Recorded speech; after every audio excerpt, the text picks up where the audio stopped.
Welcome again. My name is Lily Lopez-McGee. I'm the director for the Thomas R. Pickering Fellowship Program, and you all are joining me today for the Technical Assistance webinar.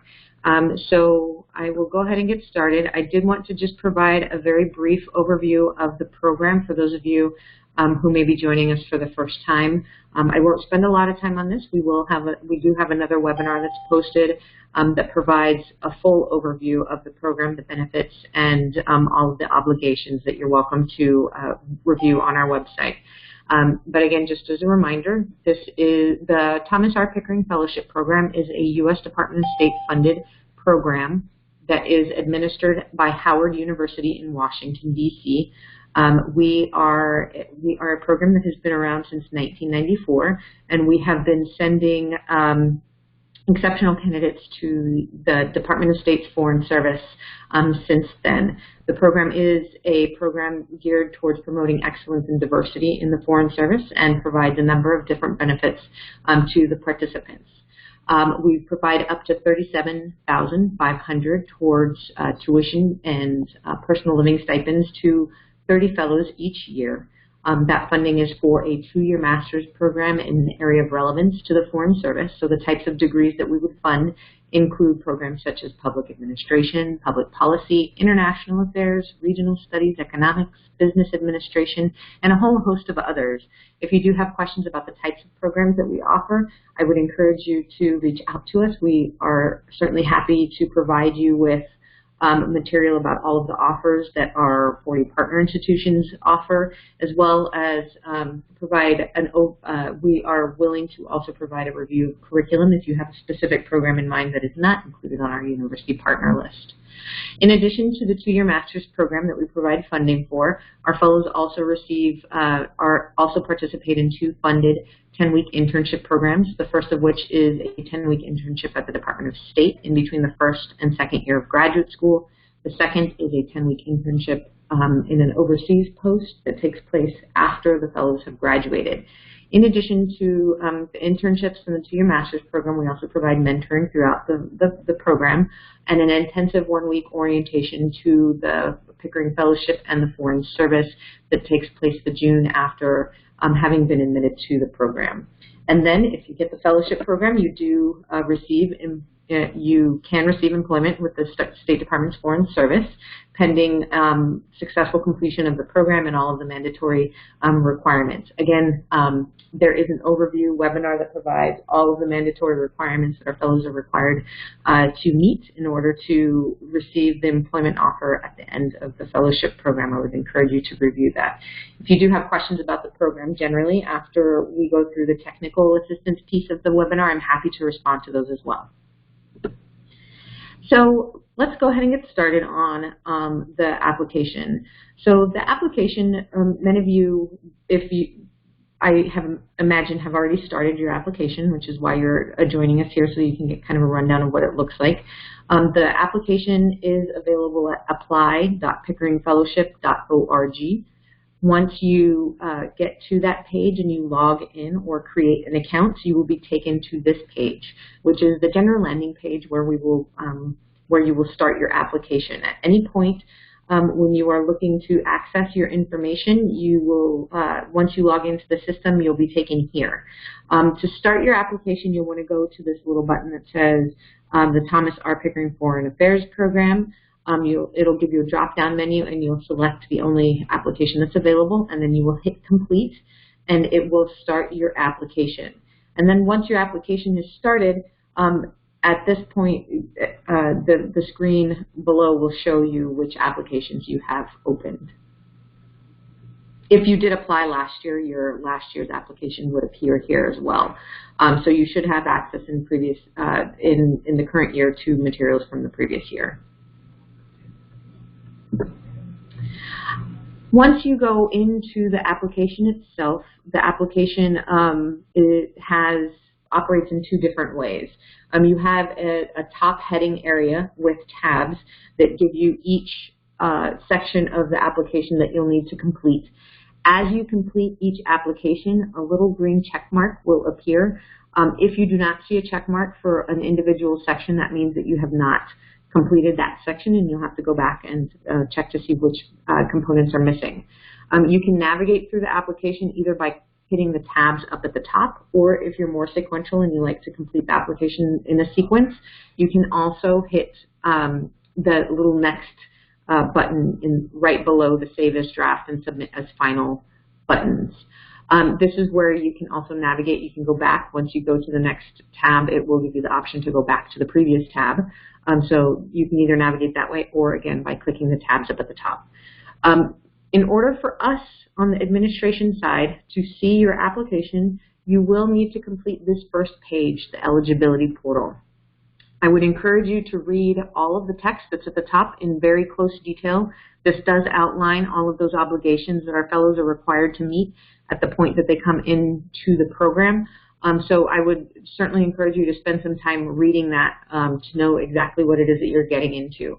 By hitting the check boxes that come after that, you are verifying that you have read that and that you're agreeing to providing all of the updated, accurate information to the best of your ability that's within your application. So go ahead and read that very thoroughly. Once you complete this first page, please hit Save as Draft, and then that'll generate your application from that will allow us as administrators to view your application. If you have not hit Save as Draft, but you had questions about your application and status and anything that you may have submitted before hitting the Save as Draft, we will not be able to see your material until after you've completed this first eligibility page and then hit Save as Draft. The Save as Draft does take a couple of seconds to load, so be patient with it. If it doesn't immediately pop up, it will. Your page will reload, and then you'll get a little pop-up box that says your application has been saved successfully.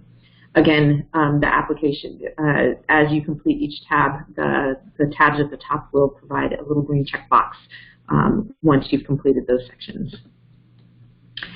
So in the applicant details page of the application is where you'll find the personal statement. This is the second tab in the application. I mention this because it can often get lost in that page. If you are having trouble locating the personal statement, again, it's the second tab labeled Applicant Details. The interest statement, the box is expandable, so you can click the little bottom tab with the 3 lines and pull that, and it will expand the box. My suggestion is that you complete your interest statement in a document outside of the application before you copy and paste it, because it does this. You may not catch all of the grammatical errors or spacing issues that you might be able to otherwise catch in a Word document or a Google Doc. So I would encourage you to complete your statement outside of the application, and then just copy and paste it once you're ready to submit it there. The word count is based on word counts. We have seen that there are, on occasion, the word count in the Word document may be off by a couple of words. It may count it differently than our system does. So to be safe, I would encourage you to keep your personal statement at about 595 words. Rather than exactly at the 600, because you may end up going over by a word or two. So test that out a couple times. Once you do get your interest statement to a place where you're ready to upload it to the website, and then copy and paste it, and make sure that all of your words are appearing.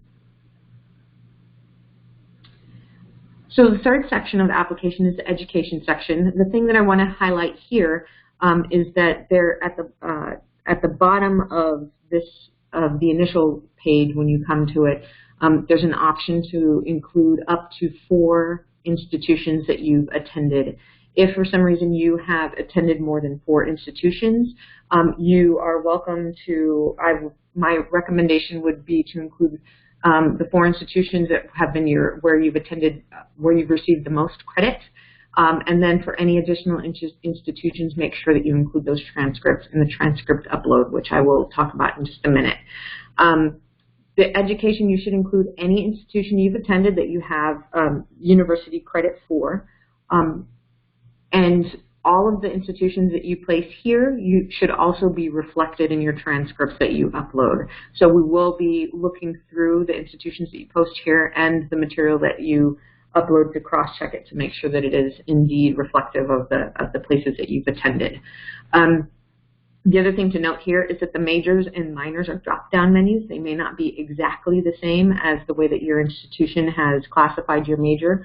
Choose what's closest to it, and the selection committee will be able to see what your major is on your transcripts when you get there. Again, this is just for classification purposes on our end. Choose whatever major or minor is closest to the program of study that you're studying now. For the employment section also has a function that's similar to the education section in that you choose from a drop-down menu the number of opportunities or positions that you want to include. In the employment section, you can include up to 10 opportunities. So you would want to select this before you get started, or you can change it at any point and it'll just add boxes to the bottom. You would want to include things that you would want to include in this section could be paid or unpaid opportunities. If you're going to include volunteer opportunities, my recommendation is to include the volunteer opportunities that are longer term, maybe ones that you've sustained for a longer period of time, and include any other types of maybe one-off community service activities in the highlight section. So this section is really for opportunities that you've taken on some serious leadership positions, for example, either work or internship opportunities, or again sustained volunteer activities that maybe you have led a group of a tutoring group for the last 2 years. That's something that you might want to include here. I would encourage you in the highlights section or the description of what the position is in this area to highlight any accomplishments or major responsibilities that you've had at those employment opportunities. So let's say, and I would encourage you to include as many, any type of employment opportunity that you think that you have had. Often a question that we get is, well, I've worked in retail through my undergraduate career, but I haven't necessarily had any internships. Should I include my position at Old Navy? And the response is yes, absolutely. You should include that because it does show us that you have had work experience. And if in that position you have taken on increasingly more responsibility, say for example you started out as a someone stocking shelves and now you are managing a cashier or managing a staff of a couple of people, you should include those things in this section. This is really intended to be your resume section of your application, so be sure to include any major points that you that would be helpful, in addition to maybe key responsibilities for that position. So for the highlights section, this is in addition to the employment section. This is sort of building on and expanding on to include things that may not have been job or long-term volunteer related, or it could also be long-term volunteer depending on what the position is. This is an area for you to include any types of community service activities, any student organization involvement, leadership positions, and that kind of thing. Each box has a different thematic tone to it, and you are welcome to put as many items in here as you'd like. In the employment section, the responsibility section had a 75-word limit. These do not have character or word limits, but they are not intended to be additional essays. So if there is something that you would like, that you think would be helpful to describe in more detail, let's say you got a scholarship award from your institution, but it's specific to your institution, you can put down the name of the scholarship, perhaps the amount of the award, how long you had received it, and then a brief description about what it is. Something, for example, merit-based award given to first-generation college students, something like that. But again, this is not intended to be another statement, so anything that looks like a paragraph, you should avoid it. Keep this brief, a couple of bullet points per activity. The other experience section, this is often the other question that we get, is anything that may not be directly, that may not fall exactly in line with the other sections, things that you have done that you would still like to include in the application for the selection committee to consider. The next portion of the application is called the details section. Very detailed. Okay. This is essentially all of the additional material that we'll need from you related to financial need, information about graduate schools that you plan to attend. There are some key things that I want to highlight in this section. Because of the timing of our application deadline, we do not require that you would have applied to graduate programs by this point. So the graduate schools that you'll put in here are ones that perhaps you're expecting to apply to. If you have already been admitted to a program and you perhaps have deferred for a year, you're certainly welcome to put the one that information in here. But if you have not completed any of your applications or you don't know where you're going next fall, you would hit no on that first question as to whether or not you know where you're going, and then the system will automatically open another section to where you can put in the information about the institutions and the program details for whatever master's program you would be pursuing at that institution. A quick note: we will look closely at the institutions that you're putting in here and the programs, in part because this is where we get an idea of whether or not the two-year master's program that you're looking at is in line with what we would fund. If we do have questions about the institution or the curriculum of the program that you put in, we would reach out to you and ask you to confirm, just to give us a sense of whether or not this is, we would let you know whether or not that would be in line with what we would fund. The other thing to note here is that the degree information, the expected date of graduation, is for your graduate program. If you are currently a senior and you're planning on graduating in May, this is not related to that date. We are looking to make sure, again, that the master's program is a two-year master's program. So this expected graduation date should reflect the expected graduation date from your graduate program, which for this application cycle should be spring 2022. The GRE and GMAT scores are not required. You are welcome to put them in if you'd like to, but they're not required, again, because our application deadline is much earlier than most graduate school application deadlines are in the fall. The one caveat that I would mention to that is that even though we're not requiring them, you should be mindful that there are several graduate institutions that will require GRE or GMAT scores. So if you are seriously applying to graduate schools, you will need to sign up to take the GRE sometime in the fall before your grad school applications are due, because again, you're applying to graduate school separate from the fellowship program. In the details section, we'll also ask for information about your financial background. So this is where the financial need statement is. There's an additional 400-word essay that we ask you to complete that is related to your financial need. This could certainly be your current financial need, but you can also put it into context for us other financial need, maybe expectations for how much graduate school will cost and that kind of thing. Further down this page, you'll also find questions about income, loans, and that kind of thing. The uploaded material section, I'll just jump over the recommender section just for a moment. The uploaded material section is for you to upload all of the required documents that we need. So this includes your transcripts, every transcript. So again, we will be looking to see the institution matching the education section to your transcripts. The other thing that I would mention about the transcripts is that all of your transcripts should have all of the coursework with grades related to them. So for example, if you attended a two-year institution before you transferred to a four-year institution, but your grades from your transfer institution are not reflected on your four-year institution's transcripts, you will need to upload your two-year institution's transcripts. You will need to combine them into one document, a PDF document that you will then upload. All of these uploaded material boxes are required to be PDFs this year, with the exception of the proof of citizenship. We will also accept JPEG or PNG image files for the proof of citizenship, but everything else should be in a PDF file.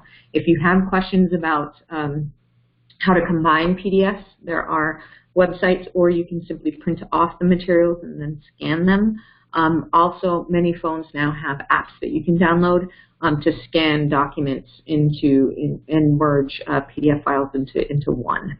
But we will need you to do that. Again, this is one of those activities that demonstrates your ability to problem solve and pay attention to detail. There is some detail on how we ask that you name your documents. So I would encourage you to read that carefully to make sure that you're naming your documents appropriately. Also, if you run into issues uploading materials, it can sometimes be because of the document name or because of the size of the document. Anything over 20 megabytes will not be uploaded, so you will need to reduce the size of that particular document. And in general, I would encourage you not to avoid having any characters, non-letter characters outside of besides maybe a hyphen, in the document name. If apostrophes and commas often don't work well with our system, so try to avoid having commas or apostrophes in your document titles. So with the recommenders, hopping back to the second to last tab at the top, the recommenders, this section, you'll be asked to put in information about your 2 recommendations. The system will automatically generate an email, but it's a little bit of a 2-step process. You'll put in your recommender's name, and then you'll hit Save as Draft. And then you'll go back down to the sections where you'll find a button that says Initiate Email, and you'll hit the Initiate Email to make sure that the system sends out an email to your recommenders. Make sure that the email is the one that the recommender checks most often. Also, you will want to flag for your recommender when they might expect to receive the email. It will sometimes get caught in the spam filter, and you should encourage them to check in their junk folder to see if it's gone there. If your recommender did have it go to their junk folder, make sure that they're moving that message into their inbox.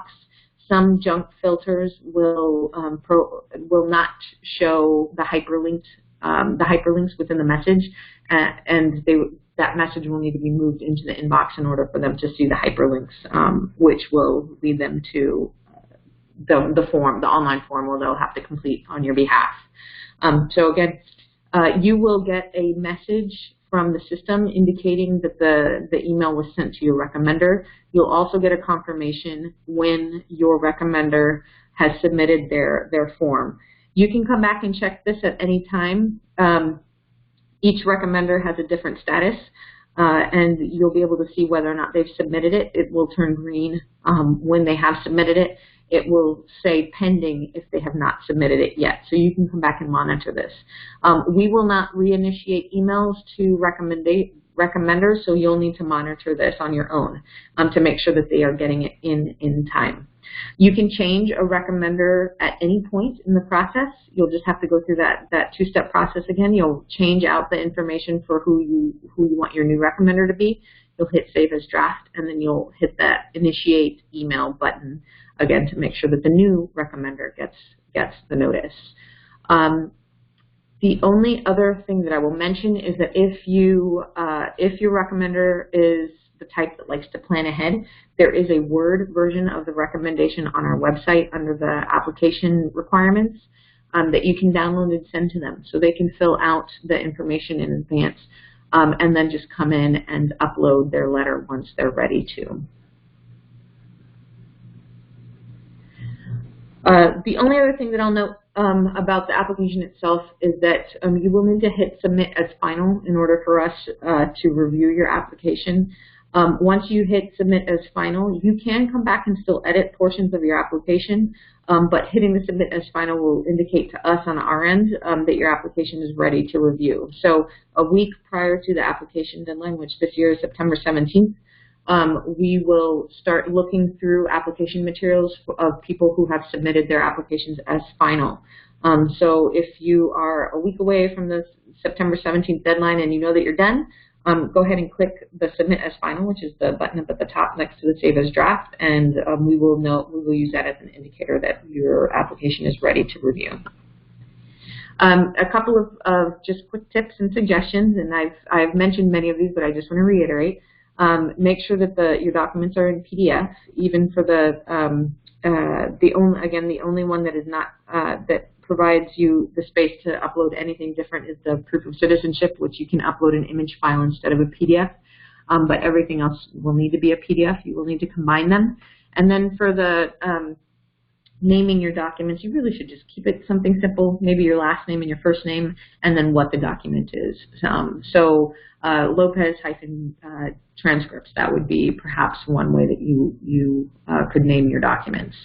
Also, again, just reiterating, you should complete your personal and your financial needs statement in a document outside of the application first. That way you can save it in a space where you can come back to it and edit it at any point. I would also encourage you to have someone else review your statements before you submit them online. And then once you're ready, you can just copy and paste it into the application system. Sometimes when you copy and paste, all of the formatting doesn't come out exactly the same. So I would encourage you to also go back through the personal statement in the application just to make sure that that all of your formatting has come through. The letters of recommendation, again, September 17th. The Word version of the recommendation is available on the website. We will not accept those documents via email. They do need to be uploaded through our system. If your recommender is having technical issues, they can email us at any point, give us a call, and we will troubleshoot to make sure that they have access to the form. The only other thing that I want to mention here is that the addresses, you can include an international address if you're based overseas. You'll just have to click the other option in the state box, and then include in the city the name of the country that you're in. So just a couple of reminders of things that you'll need. For the checklist, make sure that all of your personal profile is up to date, that your statement of interest is uploaded properly. Again, go through with a fine-tooth comb, make sure that all the formatting is transferred over the way that you expected it to. Include all of your academic and career highlights, anything that you've ever received. I would certainly encourage you to put it all in there. Just a reminder that for the educational history, you will need to include all of the institutions that you've attended, even if it's just been for a semester, and then transcripts that reflect all of the institutions that you've attended. Be sure to include a copy of the proof of citizenship that is visible. We will need to make sure that the proof of citizenship has your name on it. If there are any discrepancies in your name, whether it's the name that you've included on your application form and your proof of citizenship has a different name, we will ask you to provide additional information to confirm maybe you have your name changed. We'll ask for that information to include with your application as well. And also just another quick note, on all of the documents, all of your transcripts, your proof of citizenship, your financial needs statement, your financial aid award offer letter from your senior year, and any other materials that you have to upload should also have your name on them so that we know whose information we're looking at. And then all of your letters of recommendation are also required by the September 17th deadline. So with that, those are my formal comments. I am going to turn this into the Q&A section, and you can either type or unmute yourself to ask any questions about, again, I'm happy to take questions about the application itself or the program or any other questions that you might have. So I'll give you maybe just a minute or two to type them in if you do have questions, or if you would like to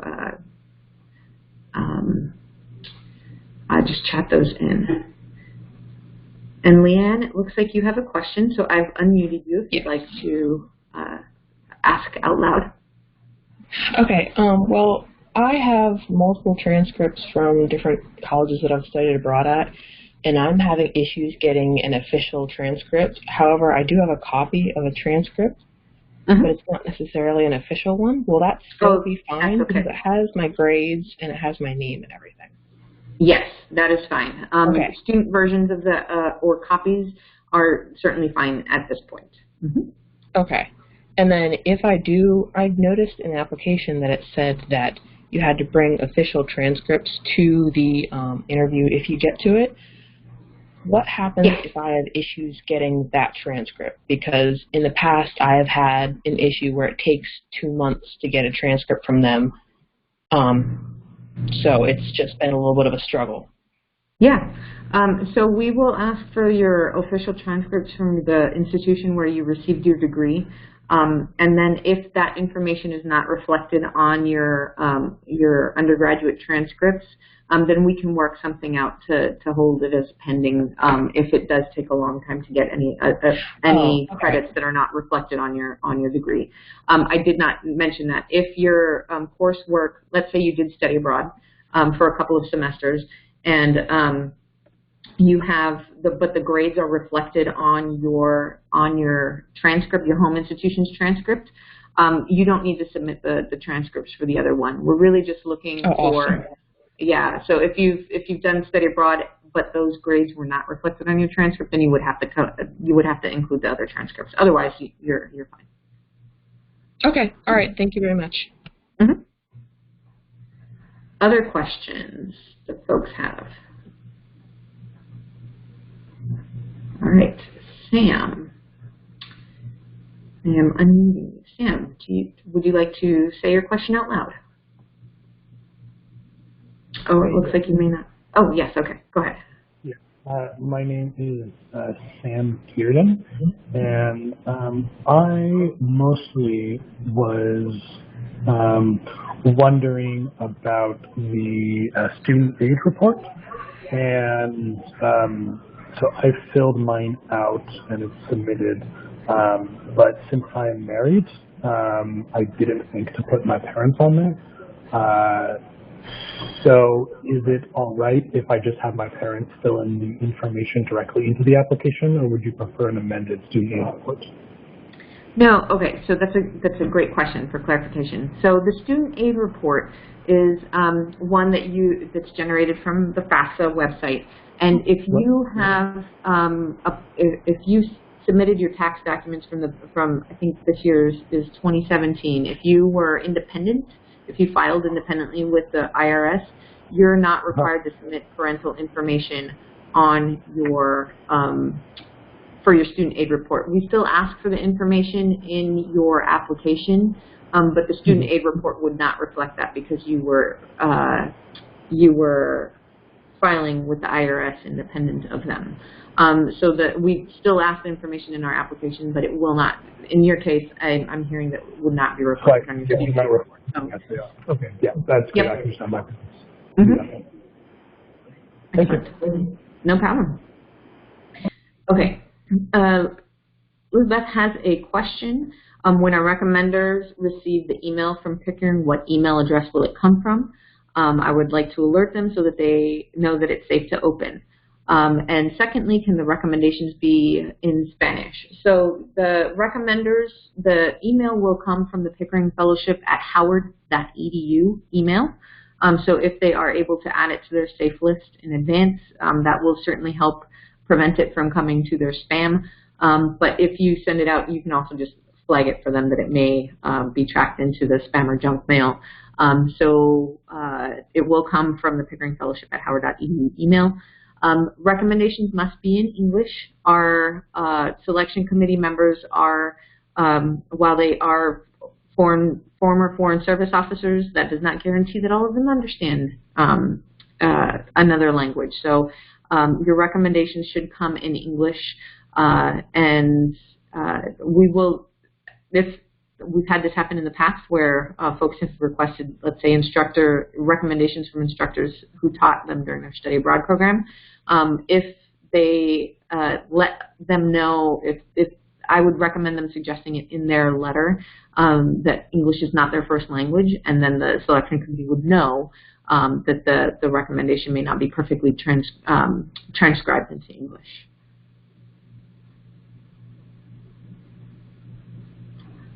Other questions? No problem.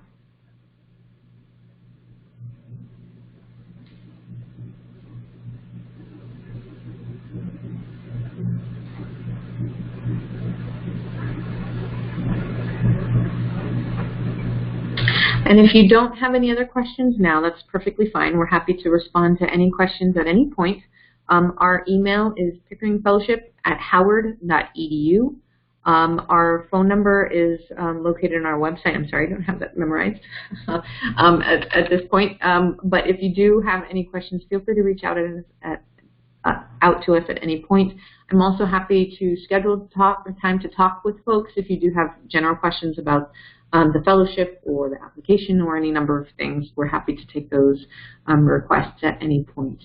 Our website is full of lots of good resources. I would encourage you to utilize those. And unless I get a message in the next minute or two, I will assume that we will remain connected through other means. Otherwise, I appreciate you all taking some time to chat with us for this technical assistance webinar, and I will go ahead and conclude it there. Thank you so much for joining.